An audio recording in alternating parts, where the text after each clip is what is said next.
Hello everyone. I hope you're doing well on this glorious day. I am.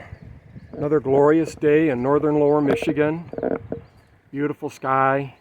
Birds are out. Nice and warm and breezy. Just a beautiful day. So, I'm a little bit of a maintenance nut. There's probably some people that don't agree with me. I don't agree with what other people do, but I don't tell them my opinions because it's yours and you can do what you want with it. Unless somebody asked me, that's when but I've been seeing a lot of reviews on Valvoline Restore and Protect. But nobody's doing any long term. There's all these short term ones. 300 miles, 600 miles. They put the oil in and they have oil consumption or something and they think that it's going to apparently be like some miraculous snake oil and it's going to cure everything in one oil change. So Valvoline came out with this beginning of 24. And my first oil changes in March of 24 is when I started using the Restore and Protect. It is now April 28th of 25. I change oil in our vehicles every 3,000 to 4,000 miles, 3 months to 4 months, especially this vehicle here. This vehicle ends up driving about 3,000 or more miles every 2 months. My bride drives it a lot to work. So this vehicle has had the most oil changes out of our other four. And none of my vehicles have any oil consumption problems. I don't know why so many people out there have oil consumption problems. I know the theory is that you're supposed to use so much oil every few thousand miles. It's okay to use a half a quart of oil. For some reason, I've never had that problem. I don't check the oil regularly. Once or twice a month, I'll check the oil, especially if we're going to go on a longer trip somewhere. Or I would change the oil before we leave, even if it's not quite due.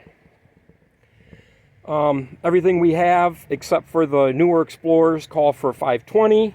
I haven't used 520 in these vehicles in a long time. I've switched to 530, especially as they've gotten higher up in miles. This is a 14 and it's got 220,000 miles on it. Only couple of things that we've done to it is the water pump, timing chain, and guides. We did that at 180,000. I've put an alternator on this, tires, brakes, and an AC compressor. So I've been using this now for over a year, and I believe the engines are running a little bit quieter. Few mileage is quite phenomenal still. We get consistently with the Explorers 20 plus miles to a gallon. The pickups we get 14, 16. Depends if highway or a lot of stop and go. It's hard to tell, but I've noticed that the inside in the valve cover where you pour the oil in, it is a lot cleaner. I don't have any way of checking it. There's a lot of other people on YouTube that do the very same thing. They check it constantly and stick a borescope in there and show you the difference.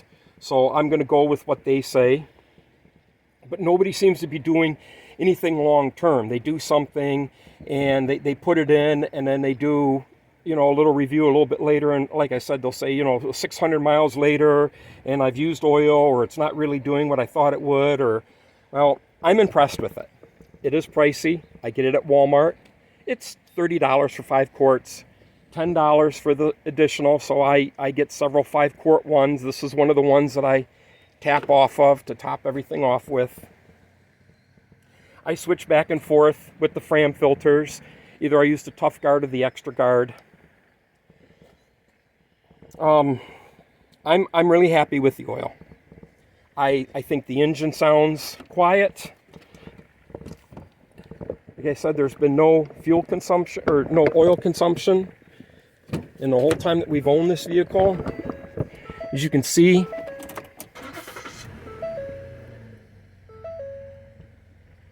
we have, come on baby, there we go. Okay, I'm pushing okay. Oh, wrong okay. 21.4 average miles per gallon, 200,216.98. 2216.98 on this thing. And get good mileage. I'm just happy with the oil. What my plan is now, I don't know how well you can hear that, it's 200,000 miles, and it's the only thing you hear ticking away is the injectors. What I've been thinking about doing is just, because the full synthetic advanced is $5 cheaper, I was thinking about switching periodically back and forth. There's a couple people out there that test the oil, send them in for lab analysis. They have a lot of the same chemical makeup, a lot of the same additives. The ad packs are very similar. So I don't know, if this is doing a good job at cleaning, and the other one does a good job at cleaning and protecting too. I don't know why I can't kind of switch back and forth. So if anyone has a thought on that, or if there's anyone out there that has used Restore and Protect more than me, and they seem happy or dissatisfied with it, I'd like to know. I am extremely happy with it. So that's, just wanted to give you my 2 cents. I was going to do something else with the pickups later, but I kind of thought this one, being so much older, that it would be a good thing to go over on this. So thanks everybody. I hope you're doing well, and where you're at, and I hope the weather is good. So take care everyone.